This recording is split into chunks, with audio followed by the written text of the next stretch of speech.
Heartily agree with it. I was part of it. I was in bed creating it. I made a lot of the recommendations in it that were actually adopted, and fully support AUKUS Pillar 1, fully support Sam Paparo's statement, and look forward to standing up Submarine Squadron 3 later this year and making sure that Submarine Rotational Force West becomes alive, and getting the first Virginia-class transfer to Australia next year as we continue to build out where they eventually buy U.S. submarines. So fully support, sir. Thank you. Another aspect of this is having surge readiness in place. And I know when Admiral Houston took over at Naval Reactors, it was hovering around 60% in terms of submarine availability. It's sort of gone up a little bit down a little. But can you talk about, again, how something that doesn't get talked about a lot, but if you're really talking about making sure that our undersea fleet is going to be in a position to complete the commitments that AUKUS calls for, but also make sure that all our combatant commanders like Admiral Paparo, have the access to the undersea fleet at the same time. Subscribe, God bless you. What's up, patriots? This is America Truth Channel, your voice for unapologetic America First principles, military superiority, and exposing the years of neglect that have weakened our great nation. Today, we're reacting to this clip from the House Armed Services Committee, where Connecticut Democrat Representative Joe Courtney is questioning Chief of Naval Operations Admiral Daryl Caudle about the Amphibious ship industrial base. Courtney asks for the Admiral's perspective on the state of our ability to build these critical vessels. As a right-wing patriot who's watched China rapidly expand its navy while America slept under weak leadership, my reaction is straightforward. This hearing highlights the urgent crisis caused by decades of Democrat underfunding and globalist priorities. President Trump must aggressively rebuild our shipbuilding industry to restore American naval dominance. Let's break this down in detail, react to the key moments, and deliver my strong, no-compromise patriot take. If you support a strong military that deters our enemies, hit like and subscribe. Representative Courtney starts off asking Admiral Caudle to give us sort of your perspective on the Amphibious ship industrial base. Goes back here, and I recognize this as Mr. Courtney. Thank you, Mr. Chair. Admiral Caudle, a few weeks ago, Indo-PACOM Commander Admiral Paparo testified that the AUKUS security agreement is essential and that Pillar 1 of the AUKUS optimal pathway, quote, is on track in every regard. As you know, Congress has made direct investment in the submarine industrial base, $10 billion since starting in 2018. And we're seeing some positive results. In 2025 in New England, there was a 13% increase in submarine tonnage. We had the commissioning of the 25th and 26th Virginia-class submarine just a few weeks ago. The acting secretary was there for the Idaho, the number 26th. And the 27th and the 28th are pressure hull complete, and they're in the process of going through sea trials, knock on wood, delivery and commissioning sometime within the next 12 months or so. So my question to you is, do you agree with the findings of the AUKUS review last December that endorsed continuing our commitment to that security agreement, as well as Admiral Paparo's testimony? Congressman Courtney, I wholeheartedly agree with it. I was part of it. I was in bed creating it. I made a lot of the recommendations in it that were actually adopted, and fully support AUKUS Pillar 1, fully support Sam Paparo's statement, and look forward to standing up Submarine Squadron 3 later this year and making sure that Submarine Rotational Force West becomes alive, and getting the first Virginia-class transfer to Australia next year as we continue to build out where they eventually buy U.S. submarines. So fully support, sir. Thank you. Another aspect of this is having surge readiness in place. And I know when Admiral Houston took over at Naval Reactors, it was hovering around 60% in terms of submarine availability. It's sort of gone up a little bit down a little. But can you talk about, again, how something that doesn't get talked about a lot, but if you're really talking about making sure that our undersea fleet is going to be in a position to complete the commitments that AUKUS calls for, but also make sure that all our combatant commanders like Admiral Paparo, have the access to the undersea fleet at the same time. Well, and this is really about, posture. Where do we put our submarines and home port them in a way that we can sustain them and operate them? That's why Guam is so important. The submarine Squadron 15 there. That's why, you know, Hawaii and of course San Diego become very important. And then what we've done is, and I think in a very thoughtful way, is for once in a lifetime shared technology with a close partner in Australia to give them a no-kidding submarine force that will add an entirely new dimension to the threats we face in the Indo-Pacific.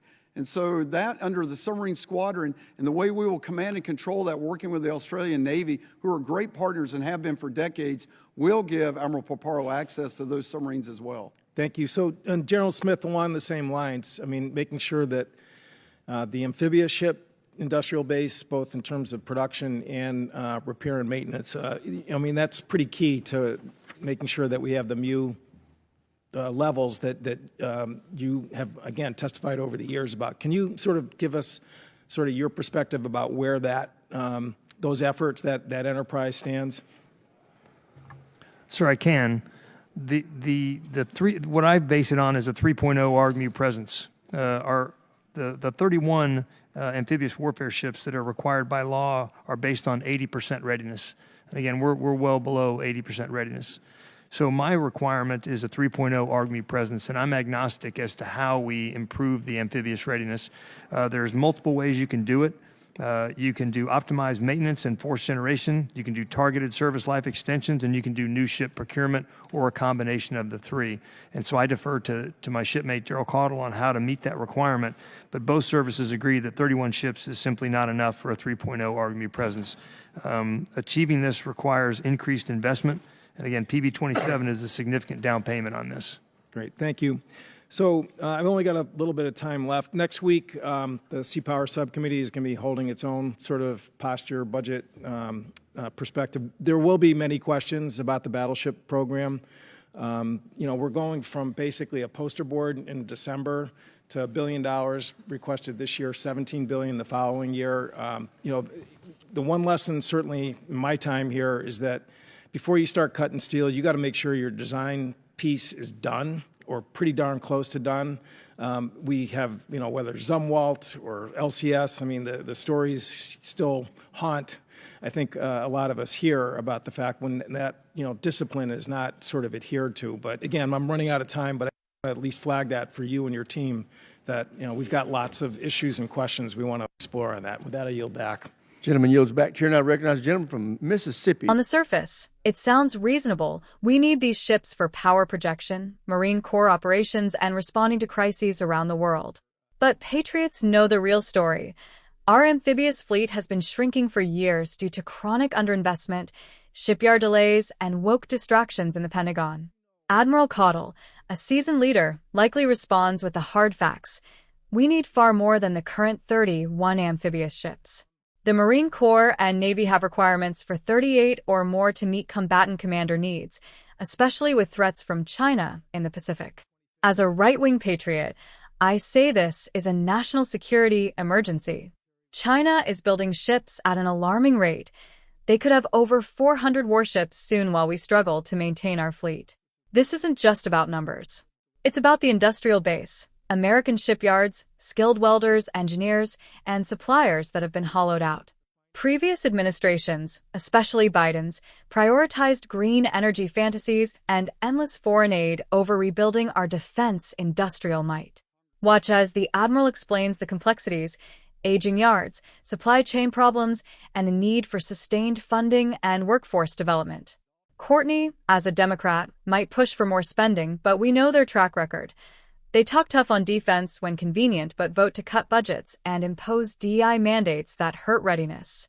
From a right-wing patriot perspective, this crisis is 100% predictable. For decades, globalists offshored manufacturing, neglected our shipyards, and treated the Navy like a social experiment instead of a fighting force. Remember the recruiting crisis under Biden? Young Americans didn't want to join a military obsessed with pronouns and climate change instead of lethality. Ship delays on programs like the Constellation-class frigates and amphibious ships are symptoms of deeper rot. President Trump understands this. In his first term, he started rebuilding the military. Now back in office, he needs to declare a shipbuilding emergency. Pour resources into American yards, cut regulations holding back production, bring back skilled trades through vocational training, and prioritize combat capability over bureaucracy. No more relying on allies for critical components that could fail in wartime. Patriots, let's get real. A strong Navy is the backbone of American power. Amphibious ships aren't luxury items. They're essential for deterring China from invading Taiwan, supporting allies, and responding to humanitarian disasters without begging other nations. Weakness invites aggression. Iran, China, and Russia are watching our shipbuilding struggles and smiling. My valid opinion as a dedicated right-wing patriot: we must reject the Democrat approach of managed decline. Representative Courtney's questioning is fine for oversight, but his party spent years weakening our defenses. America First means massive investment in domestic shipbuilding, tax incentives for yards, apprenticeships for American workers, not illegal immigrants, and ruthless focus on results, not diversity quotas. We don't need forever wars, but we need the ability to win them quickly if forced upon us. Trump's peace through strength worked before, and it will work again. Expand the fleet, modernize with hypersonics and drones, and make our industrial base resilient. The left will scream about militarism. We call it survival and prosperity. Secure seas means secure trade, lower prices for Americans, and jobs in red states and blue. Admiral Cottle and Navy leaders need full backing from the Trump administration to execute this vision without political interference. Patriots, this hearing is a reminder that we cannot rest. Our Navy must dominate the oceans, as it has for over a century. Representative Courtney can ask for perspectives, but the real solution is America First leadership that rebuilds our military-industrial base without apology. My final take: fully support President Trump and Admiral Cottle in rapidly expanding amphibious and overall naval capabilities. American workers building American ships to defend American interests. That's the winning formula. What do you think? Is our amphibious ship shortage a crisis that demands emergency action? Or is the left downplaying the China threat again? Sound off in the comments. Civil patriots welcome. If you love a strong military, secure borders, and putting America first, smash that like button, share this reaction with fellow patriots, and subscribe for more detailed, hard-hitting right-wing commentary. God bless.